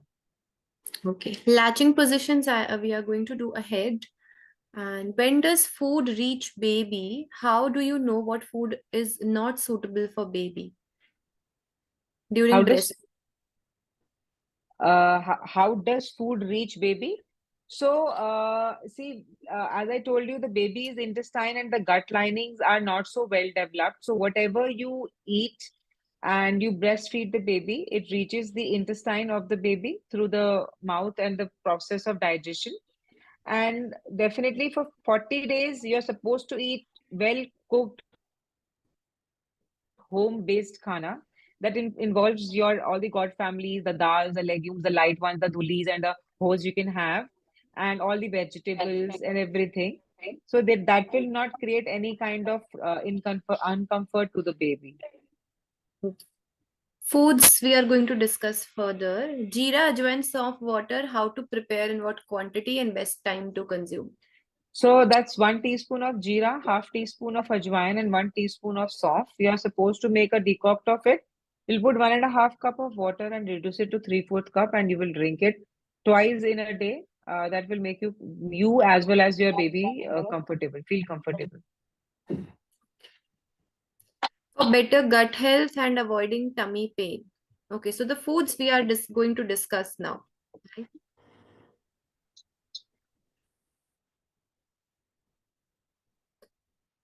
Yes, yeah, that was all. We can move ahead. So now I'll be talking about the breast care, the sore nipples, and the plugged ducts and the mastitis. Now, for breast care, see, it is very important. These small things really matter. Wear a supportive bra even at night. Make sure it fits well and is not too tight. Nursing bras are convenient for feeding. Avoid restrictive clothing and underwire bras, which can cause blocked milk ducts, and it is very painful, believe me, and increase the risk of breast infection. Change nursing pads whenever they are damp and wet or soiled because it will really make infections on your nipples. Take a daily shower. Use only clean water on the nipples. Soap washes off the natural lubricant produced by the glands around your nipple. It can cause your nipple to become dry and cracked. Now, if your nipples are sore nipples, then breastfeeding should not be painful, but your nipples may feel tender for the first few days. If nipples become sore, your baby may not be latching correctly. You have to put the areola and the nipple both together in the baby's mouth so that your nipples does not get cracked and the baby is able to feed properly and you are also in a comfort state. Now, plugged ducts and mastitis. Now, mastitis is basically the inflammation because of the infection in the milk duct. And what happens is, in a breastfeeding mother, a milk duct can be blocked and cause a hard, tender knot on the breast. Here are some tips. I'm giving you some tips to treat such an area. Apply a warm compress to the affected area before feeding. Allow the baby to nurse often. Offer the plugged side first if it is not too tender. If possible, position the baby so that the chin or the nose points the plugged duct. This will help drain the area more effectively. While nursing, massage the hardened area, moving fingers from the chest towards the nipples. Use hand expression or a pump to express milk left in the breast after feeding. Apply a cold compress after feeding to relieve pain. Take an ice pack and swelling. Spend more time resting, eating healthy, and drink enough fluid. Now, there are chances when mothers need to pump breast milk. I would like to talk about that also. At times, women who breastfeed need to use a pump to express their breast milk. Reasons for express milk, breast milk may vary. Women pump milk to relieve breast engorgement, permit another person like spouse, family member, caregiver to feed the baby, or because they are returning to work. Expressing milk can be with a commercial pump or with your hands. Breast milk volume is regulated by supply and demand. Pumping is a way to keep breasts regularly stimulated so that you get more of milk while mother is at work, or if the baby is sick and temporarily stop feeding. Now, I will be putting a PPT how to take care of breasts and nipples.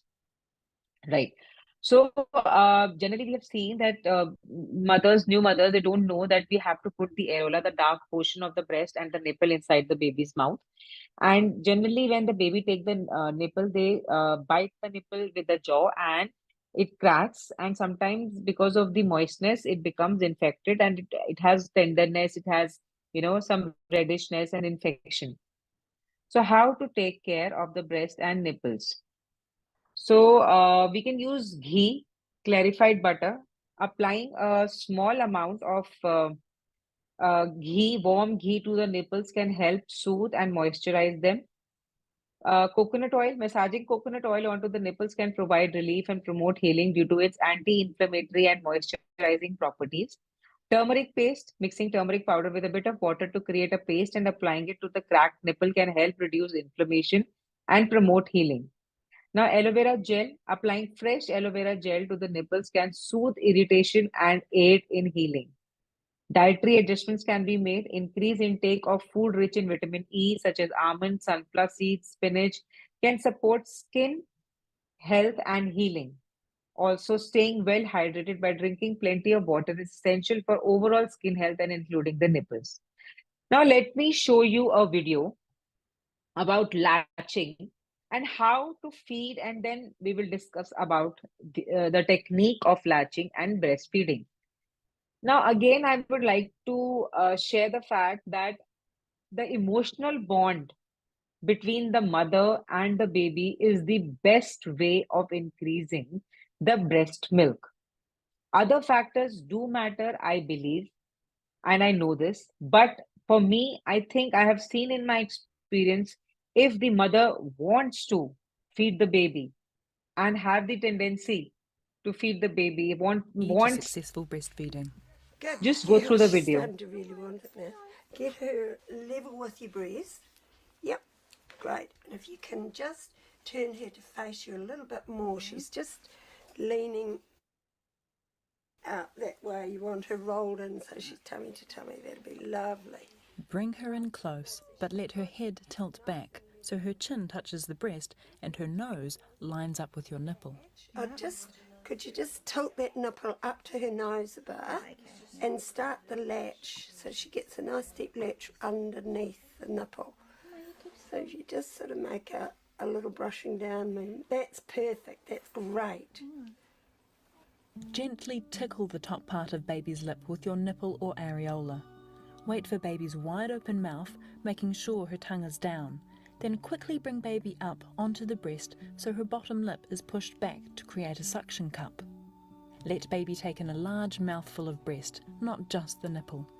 She'll take more of the bottom part of the areola than the top. When baby feeds, there should be no pain. If there's any pain, then take her off by inserting your finger in the side of her mouth to break the suction and start again. Now that looked good. How does that feel? Yeah, that feels better. Because she's so newborn, she needs a bit of time to learn and practice. And look at her. She's great. Begin the latch with your baby's chin resting on your breast. Your baby should take your breast and nipple deep into her mouth. When she feeds, you should feel a tug, but no pinching or pain.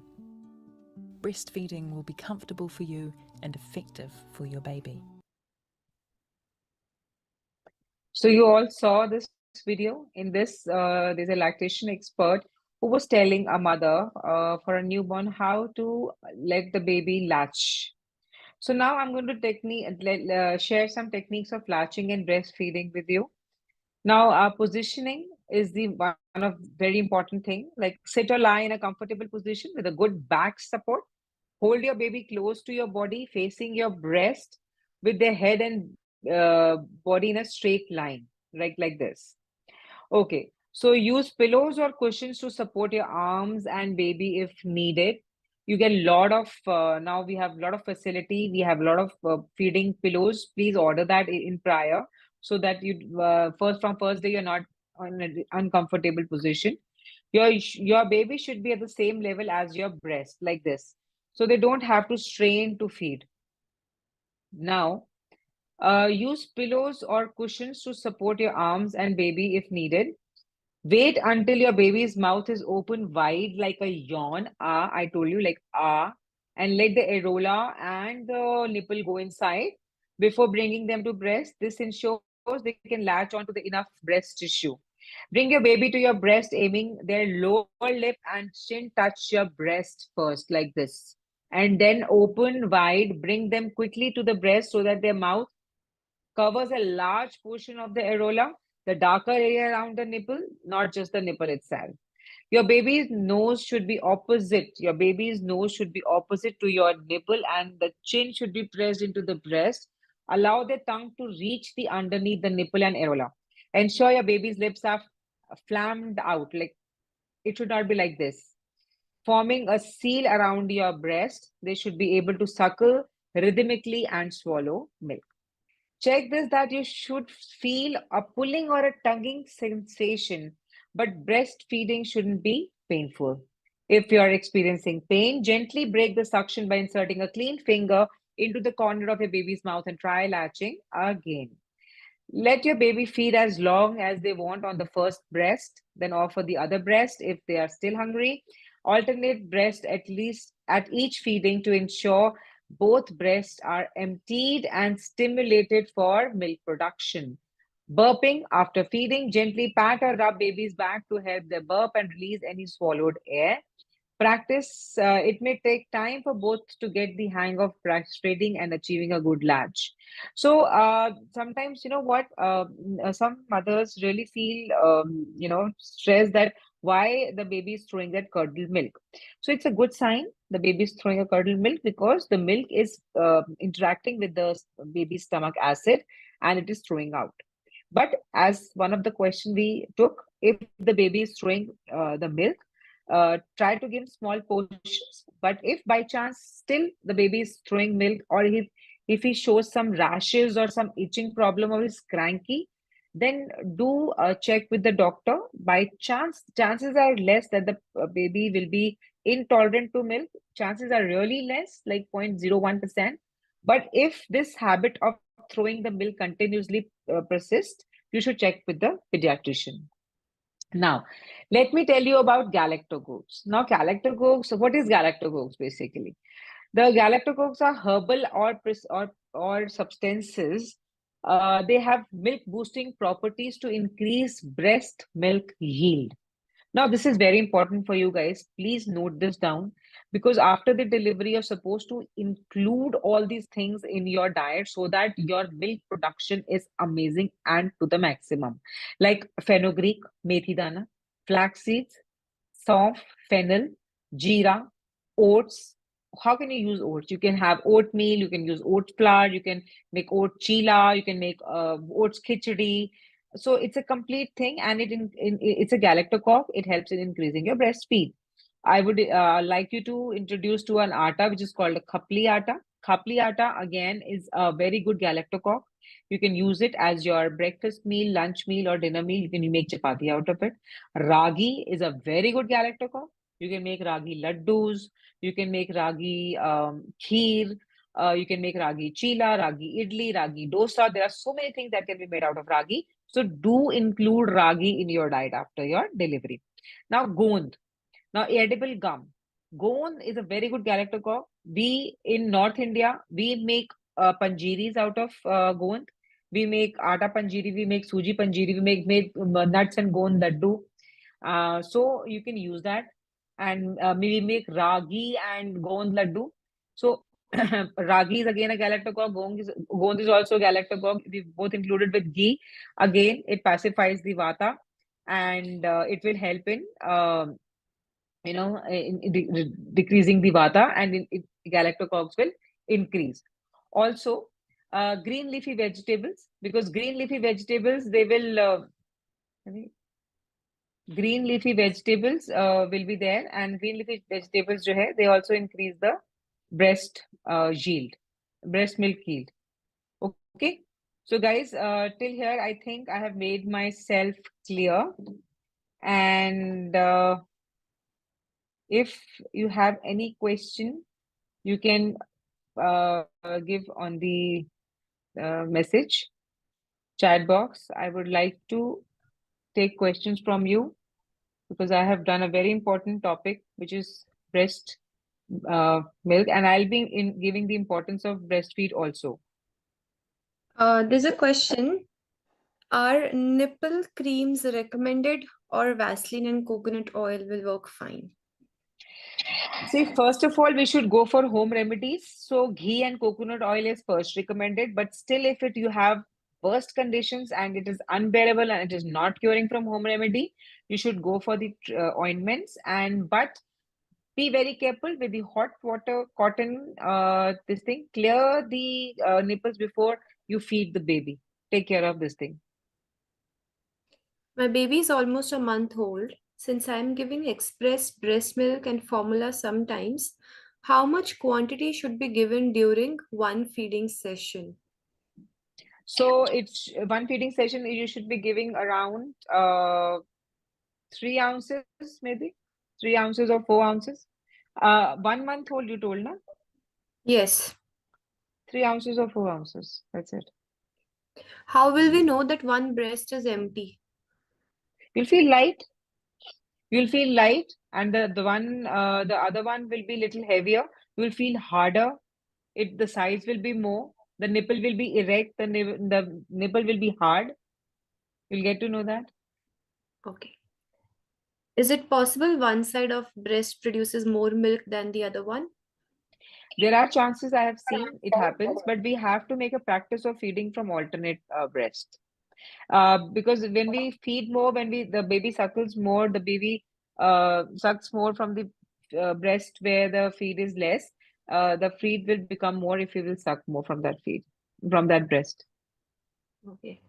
So there's a question, if I'm eating lunch and then feeding, will the lunch reach to the baby instantly or will it reach in the next feed? It will reach in the next meal because you will take time to digest. You take 3.5 hours to digest the food. For a 2.5 kg birth weight, amount of express or formula for 1 feed. 2.5, sorry, can you repeat? 2.5 kg birth weight. Huh? What will be the amount of express or formula for 1 feed? Something is missing. The baby's weight is 2.5 kgs. I got it. Then Yeah.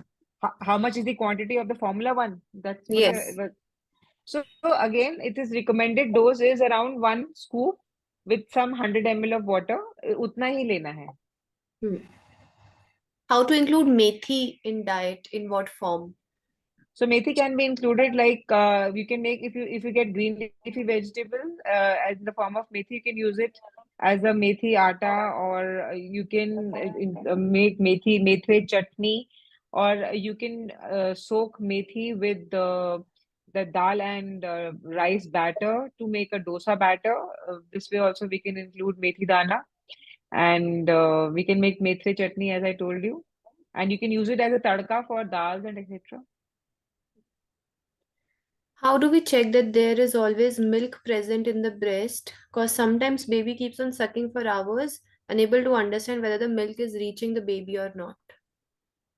So at least 30 to 35 minutes, you should make it a practice of feeding, even if the baby is again sucking because of that. After that also, you can just keep a finger and remove the sucking thing, and you can avoid after 45 minutes. You can ask, like you can deduct the baby from sucking. Okay. My 45 days old baby girl has a shallow latch. She's improving, but still takes more upper areola inside her mouth and less from lower lip. Can you suggest a solution? Because unless she sucks on areola, lactation is not achieved. So again, I told you, just give a click on the foot, make her cry for a while, let her open the mouth full, and then put the thing, the areola or the nipple in the mouth of the baby. That is the only way. The baby has to open the mouth completely, and the nipple should be, the nipple should be first should touch the nose as I showed the video, and let the nipple come down, and then tickle here, and then click, then push something or hit the baby on the foot, let her open the mouth, and then put the areola. Okay, Yeah, that was all. Okay, there's one more all. question. Infants younger than 6 months should be kept out of direct sunlight as much as possible, as baby skin contains less melanin, the pigment that protects skin, hair, eyes. Exposure to too much UV radiation from the sun can cause sunburn, eye damage, skin cancer. Is it true? See, देखो, the point is like if you give sunlight from 6 to 9 in the morning, that is most recommendable. That is most recommendable. And that will not be harmful for. No, no, no. Because in the 6 to 9 morning sunlight, the UV rays are suggested they are low in that time. Okay. Yeah, that was all. So fine. So let's move further. I will like to give a small brief on importance and what are the roles of breastfeeding. So number one is breast milk provides ideal nutrition for babies. Breast milk contains important antibodies. Breastfeeding may reduce disease risk. Breast milk promotes babies' healthy weight. It may make children smarter, may help you lose weight, help mother lose weight, help the uterus contract to the original position as the before pregnancy position. Mothers who breastfed have lower risk for depression. That's a real a proven task. अगर आप if you breastfeed a lot, the chances of depression is less. Breastfeeding reduces your disease risk. Breastfeeding may prevent menstruation, like in the sense like you will not get pregnant if you're breastfeeding because the progesterone things will be settled, so you will not get pregnant. The estrogen and the progesterone, and it saves times and money because you are there at home. You're feeding the baby. You're not using Formula One because Formula One are expensive. You're giving your own feed. You're giving maximum immunity to the baby. Now, though the macro and micronutrients during the postpartum is same as the lactation, but still I would like to refer what should be included in the nutrition during the lactation period. Mother continues to lactate beyond 6 months, although the milk output is reduced. An additional 400 kilocalories per day is needed from 6 to 12 months. And the extra demand for energy enables this production. If you're unable to meet it, then your body will use your reserved fat stores. So carbohydrate is very essential. The best source of carbohydrate includes fruits and vegetables and whole grains, as I've told before. Protein, the lactating lady has to take an extra protein than a non-lactating one. Adequate amount of good quality protein like milk, cheese, paneer, curd, chicken, eggs, cereal, pulses combination like khichdi, dal, chawal, nuts, etc. should be judiciously included in the diet for proper milk production.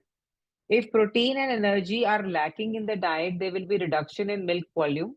But in case very low protein is taken, then the proportion of casein, milk production protein, may also be reduced. Then the baby will not be satiated. It will always be hungry. It enables your body to get enough protein to help the baby benefit from casein protein through breast milk. It allows the baby to get calcium and phosphate. Essential fatty acids are also very important. Olive oil and canola oil are a great source of healthy fat. You should take fat in moderation since it has high calories. There are also live cells and antibodies from mother that help protect your baby against infection and diseases. Breast milk rich in the vitamins and minerals needed to be protect an infant's health and promote growth and development as your baby grows. Breast milk will change the meet their nutritional needs. Calcium. This mineral is important for an infant's bone development, cells, muscles, and nerve function and blood clotting. Some research shows that very low calcium intake can contribute to developing rickets in infants and children. Zinc is very important. This micronutrient is critical to the normal growth and development of your baby. It also plays a role in the metabolism of protein, carbohydrate, and lipid. Mothers are encouraged to add zinc supplement to their diet and consume more zinc-rich food during lactation. Some food with the highest zinc levels include oysters, chicken, nuts, dairy, and red meat, pumpkin seeds. Iron. Eating foods rich in iron content during breastfeeding can reduce the risk of developing anemia. If you're deficient in iron, you will be prone to infection and feel tired easily. Some good sources of iron for nursing mother include lean meat, green leafy vegetables, seafood, and nuts. Vitamin D is very essential. Vitamin C is very essential. Vitamin B6 help in formation of RBC. Vitamin B12 again is very essential because it has important role in production of red blood cells and development of the baby's brain function. Now, these nutrients can be found in animal products such as lean milk, fish, lean meats, poultry, shellfish, liver, yogurts, eggs, crabs, shrimps, etc. So, foods and drinks that should be avoided by breastfeeding mothers are fish with high mercury content, as I told you before, alcohol, caffeine, and cow's milk. If the child has an allergy to cow's milk, because cow's milk protein is absorbed into the breast milk, so it should be taken with care. Now, I have covered most of the lactation thing. So I think I would like to cover now the postpartum depression. So this postpartum depression, what is postpartum depression? Basically, when the estrogen and progesterone hormone decreases after the delivery, our body tends to get low and feel sad and feel depressed. It is very normal. It is normal with everybody. It happens with everybody. Initially, we were living in a joint family. Like if we talk about 20 years or 15 years back, we were living in a big joint family. So the new mother was never alone. She was, she was along with all the family members like mother-in-law or father-in-law or brother-in-law, sister-in-laws. Now, what is happening is we are living in nuclear family and the family members have reduced. So, mother is somewhere else, mother-in-law is somewhere else, and you alone have to take care of the kid. So, what happens is like when you are alone, you feel stressed about it. How will I take care of the baby? How will I feel comfortable? How will I sleep? How will I manage the things? How will I manage the household chores? How will I manage my kid? How will I manage my, my husband's tiffin, my making food, etc. So you start thinking, you become more stressed about this thing. Our first job is to take care of the baby. Now, since we are in the nuclear atmosphere, we feel more depressed. Your mother might come for a few days, your father might come for a few days, but again, they have to go back to their own jobs or their own house because they have to take care of their family. So because the postpartum depression has become more prevalent because of this. Now I keep on saying that omega-3 is one of the very good nutritional supplement that we should take so that we don't land up into postpartum depression because it keeps our body full with nutrition, vitamin D and omega-3. We have to take care of this very seriously so that we do not fall into postpartum depression. So, the incidence of postpartum depression among women has increased these days. It is a serious mental problem that affects the woman who has recently given birth. The symptoms of postpartum depression reach its maximum intensity in the first 6 months.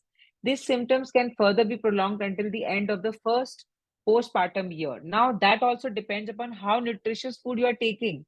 If your husband is supportive to you or not, he's helping you or not, you have some help from the servant or not, these things really help you because symptoms of postpartum depression are like mood swings, sleep disorders, change in appetite, feel of injury that you won't be able to pick up the child, you might not throw the child. All these things are the common symptoms.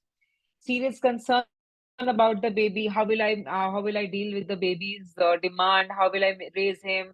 How will I make him study and everything? So these things basically are adding to the postpartum depression. There is difficulty in concentrating, crying and sadness. There's sense of doubt about it. How will I do it? I cannot do it. You keep doubting yourself.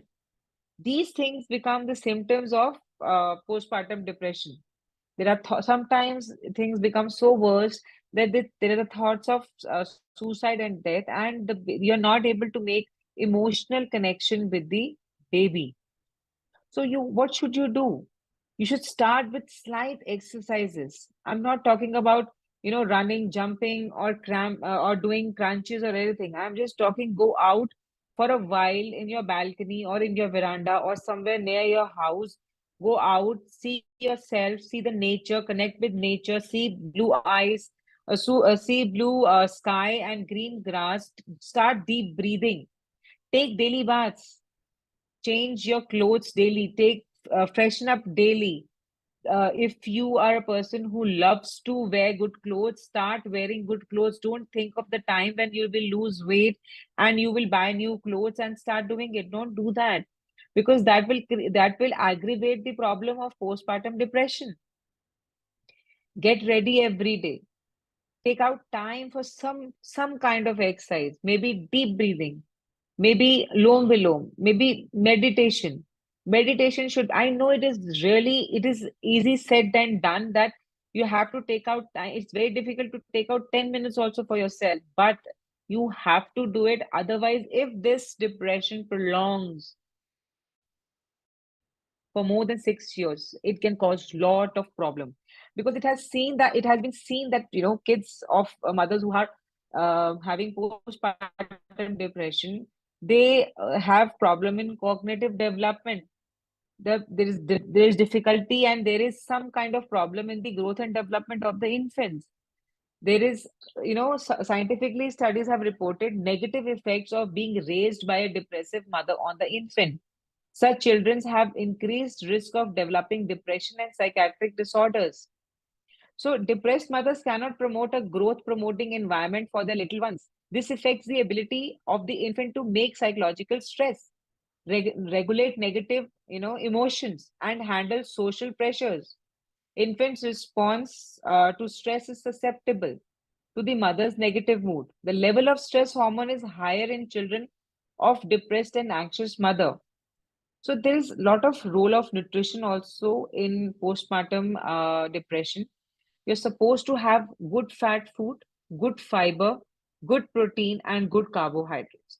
I have made a sample diet plan that will be shared to you after the session. It will be a PDF.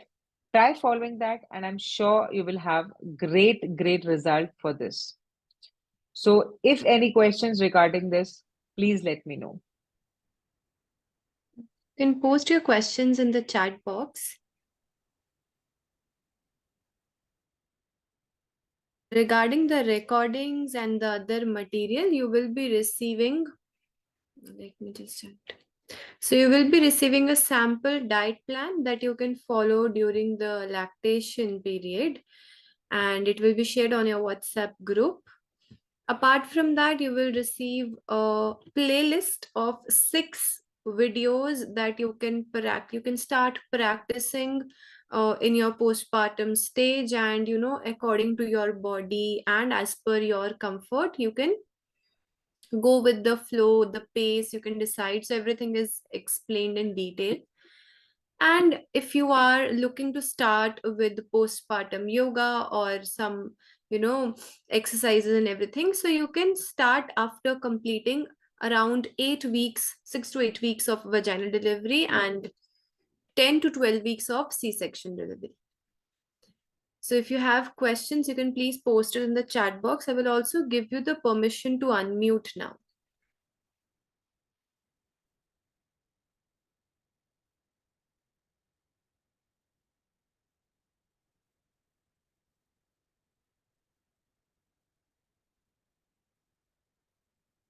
Okay, so we have a question here. This is related to the diet. Thoughts on giving cow milk to babies, as mothers think they have fed cow milk to baby in their times. It's fine to feed it to them instead of formula milk. So I will suggest here not to give cow's milk, because according to the study now, it has been seen that cows are injected by estrogen hormones. So the chances of the hormonal imbalance in the babies have increased because of giving injected estrogen cow milk to the baby. So for me, if somebody comes to me, especially if she's a female, after breastfeeding, I suggest patient not to give any kind of milk to the baby. Formula 1 is better, still better than giving injected estrogen cow's milk until unless you have a source where you really know what the cow is fed with, and the cow is not injected with estrogen. You can go ahead with cow's milk because it is really good because it has MCT. But because looking at the current scenario, I will suggest it should be avoided. When can we start with our postpartum weight loss plan, like diet, workouts, and everything? I suggest after 6 months Okay. because till then the baby has to be completely on breast milk, and you have to add on 600 calories to your normal average BMI to increase the breast milk. I will suggest after 6 months you should go for a postpartum weight loss, and you should start immediately after 6 months because it becomes really easy till 1 year to lose weight because you are still feeding, and every feed means 300 400 calories lost.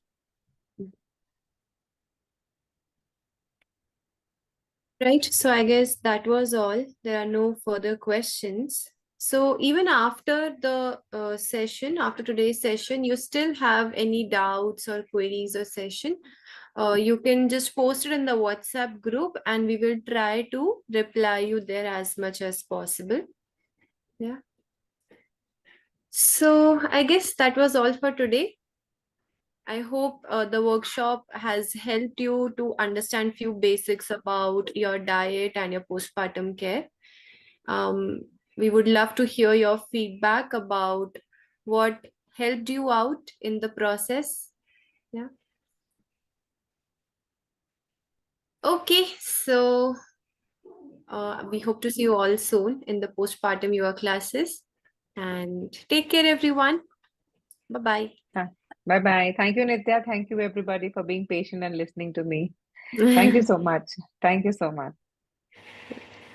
Yes, Shraddha, I'll share a video. Yeah, everything is there. Don't worry.